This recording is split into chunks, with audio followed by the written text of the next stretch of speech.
this video, the purpose is discussing what, why, and how about law, and we'll be focusing on basically the nature of the international law. My name is Callum, and in this lesson our focus would be to tackle that area of the international law.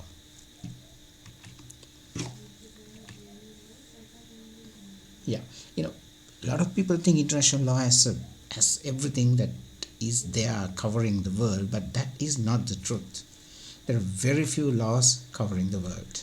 By the way, what is this international law? This is the definition of international law. But the thing is, it doesn't cover everything in the world. Not just yet, as we learned earlier. What are the laws followed by the entire world? Just few. Take a look. Diplomatic immunity, You've seen in Afghanistan right recently. They were able to escape, not the people. Air corridors, sea lanes, radio bandwidth. What's radio bandwidth? Different regions in the world have different radio wavelengths given. You're not supposed to violate them. Ozone treaty, we'll discuss it later. This is the first one to look. When you're a diplomat, you basically have license to go free and license not to be arrested for whatever the crimes that you've done. We'll be learning this topic later, and I'll be having this area with you discussed in a later lesson. So you're completely free from any prosecution. No one can punish a diplomat in any nation. Look at the air corridors. Red dots, red lines show these large air corridors. There you fly over nations, over other countries' territories, but those countries have to allow the air traffic go unimpeded without being disturbed. That's global law. International shipping lanes. Right? Again, we go through a nation's territories. Right? Within the territories of a nation, and the particular city-state or the ocean state has a duty to protect it. That is global law. United Nations Security Council is this. It's the most powerful body in the world. It has 5 permanent members. You know who they are. USA, Russia, China, England and France. They can block any decision by the United Nations General Assembly, and they can impose a tough decision on a country. All 5 of them together, they can declare war and fight. They can declare no-fly zones. They can impose economic embargoes, economic restrictions to be applicable anywhere in the world, globally. This would definitely be the most successful treaty ever. Ozone treaty. There used to be a problem of a hole in the ozone. We'll be learning this in a later lesson. And in 1987 and later, hole in the ozone layer was checked, not yet over, but it's been controlled with a very effective global treaty. So there are global rules that matter. But remember, it's more than the rules. It's the norms, practices, conduct. What are the norms?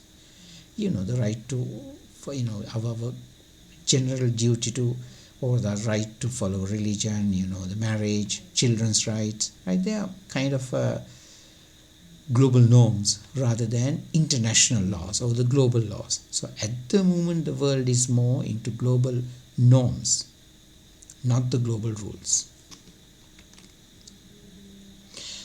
How does this international law kind of get created? Well, a couple of nations, maybe one or two or more nations, or maybe a group of nations can get together and pass a treaty, a pact, convention, agreement, you name it, with just basically it's a deal. They get together to come up an agreement among themselves. So that's how the international law is created. So more than 99% of international law is what? Agreements between nations, not agreements that apply to the entire world. True, a lot of international treaties have come from United Nations. A lot of them. We have the UN conventions, UN treaties we call them. Yeah, but a lot of nations sign, but to a UN treaty there are countries that don't sign as well. We learn them later. But the sad aspect is of all the UN treaties, only a number of them have the power to enforce. A law has the power to enforce, must have. These laws are, not that. They're just agreements. A country can agree and then walk away, just like the rocks on top can collapse easily. Look at our non-aligned treaty, one of the biggest, international laws once upon a time, but now it's almost gone. Our own South Asian region for Association for Regional Cooperation, they had some agreements like creating SAFTA, South Asia Free Trade Area, but never worked out. Commonwealth, of course the UN treaties, right? Any country is free to walk away, any country is free to violate. So that's a sad aspect of, or rather that's a reality of international law. A nation can violate, except certain situations that I discussed earlier where we are supposed to follow. But there are some international treaties which are tough, which are serious. NATO, North Atlantic Treaty Organization, it was basically a defense organization against Soviet Union. Warsaw, the counter organization created by Soviet Union those days against the West, again a defense grouping. European Union, probably the most effective of international laws among any group of nations, and the ICBM treaty. America and the Soviet Union agreed on that. We'll be learning that. And the OPEC, right? Organization of Petroleum Exporting Countries. They create international law. And some of them have the power to enforce. ICBM treaty. America and Russia removed almost every single nuclear weapon aimed at each other. By promise. They had inspectors going back and forth, checking whether they have been decommissioned, demilitarized. They destroyed all those weapons. So they, denuclearized both the nations. So that's a purpose of that's a purpose of international law, actually, right? To activate it. And that's one success. European Union, 37 member nations, and there are lots of rules that apply to all these nations as one. One is European law, right? Multiple laws are part and parcel of the European law. OPEC. They can set rules on how much oil the member states should produce, and some rules on about violations. So international law, right, happens to be mostly, as I said, collection of nations together rather than all the nations together. Look at this one, International Whaling Commission. That has been set by the nations that have culturally been killing whales. Not every nation. Sri Lanka is not part of this. So they got together and agreed to reduce the number of killings of whales. Still happening, right? Some nations are allowed to kill for so-called scientific purposes, like Japan and Sweden and Norway, I think, yeah. But it has helped reduce, the killing of whales in a massive scale. Effective among those countries. Take a look at this one. Only 12 countries have what you call as research stations in Antarctic. And they got together to set up the Antarctic Treaty, not to claim any land inside Antarctic, not to use Antarctic for any other purpose than research. So some treaties are effective, right? And international laws they are.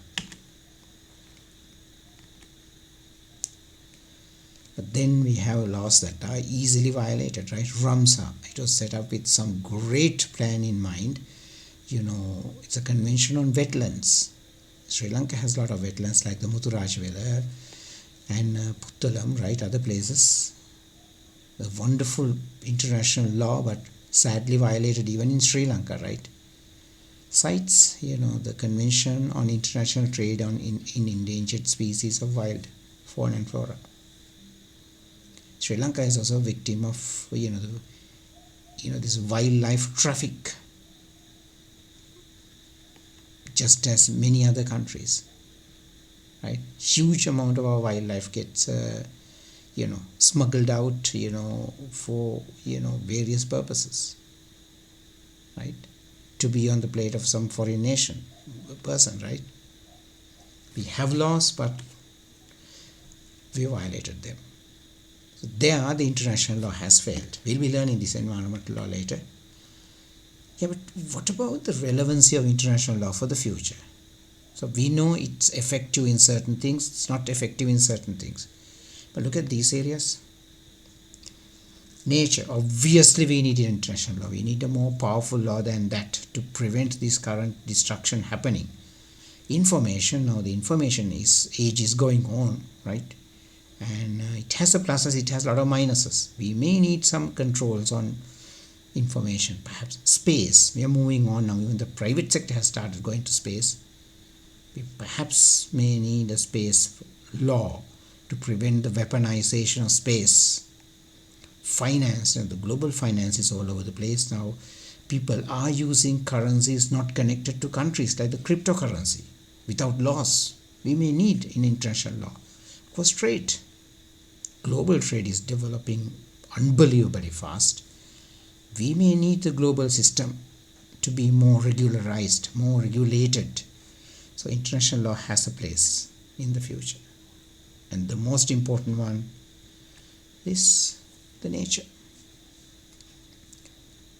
In a part of the syllabus also, LLB, we have nature discussed as environmental law as part of our subject, our syllabus, and there will be learning, right, how relevant this topic is. Because at the current rate of destruction, the planet Earth has an expiry date, definite, sooner. So we need a global system of rules to prevent it. And that's where the international law can come in.